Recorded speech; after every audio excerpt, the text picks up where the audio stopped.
60 people, kasama na yung mga supervisors doon.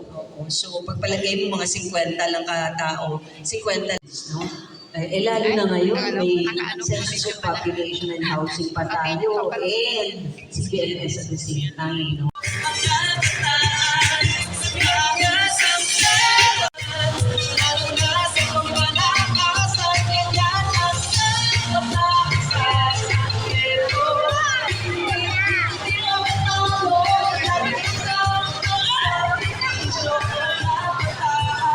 So, simulan na natin. Your name?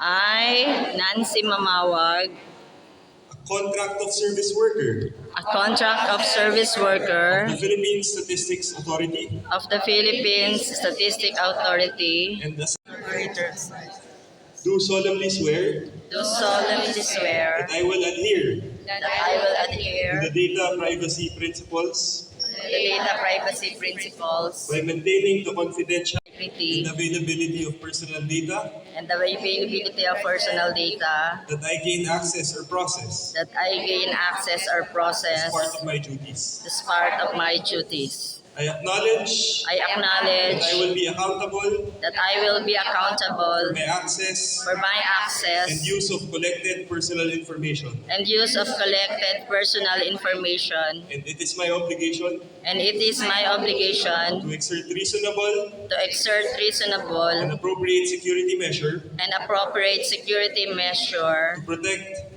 to the collected personal information the collected personal information against accidental against or accidental unlawful loss or destruction, and unlawful law of destruction, unauthorized access, unauthorized access, modification, modification, or negligent handling and misuse. or negligent handling and misuse. I acknowledge my obligation I acknowledge my to obligations, immediately report to the Data Protection Officer the data protection officer any unauthorized use or disclosure, any authorized disuse and disclosure, loss, theft, or misuse loss, theft, or of misuse collected personal information, of collected personal information, any other incident and any other could incident lead to data That that could- could lead to a privacy violation, that could lead to a privacy violation breach, or security breach upon reasonable knowledge upon reasonable of knowledge their occurrence, of their occurrence,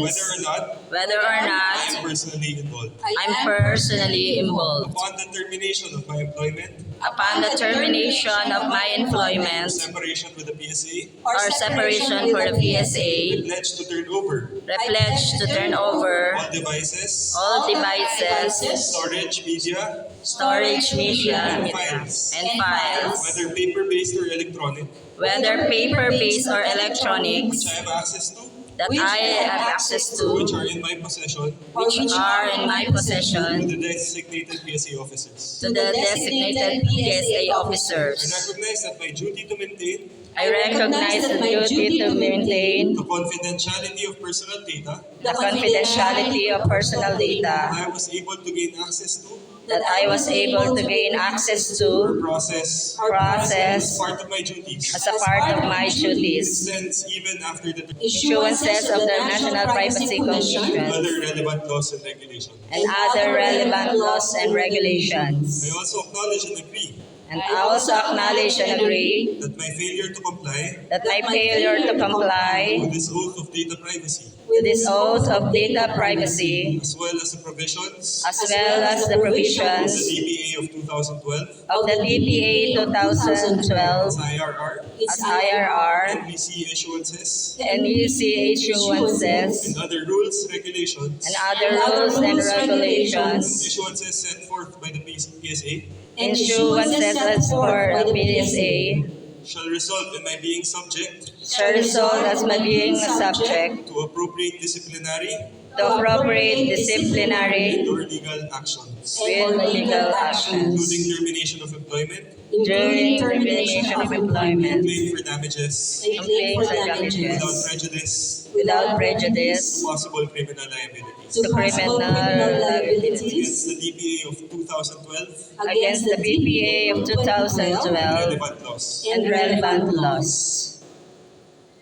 actually. In witness whereof, And this I whereof hereto set my hands. I here to set my hands This 9th day of August, this 9th day of August 2024, 2024 the city of San Pedro, at the city of San Pedro, Laguna, Laguna, Philippines. So help me God.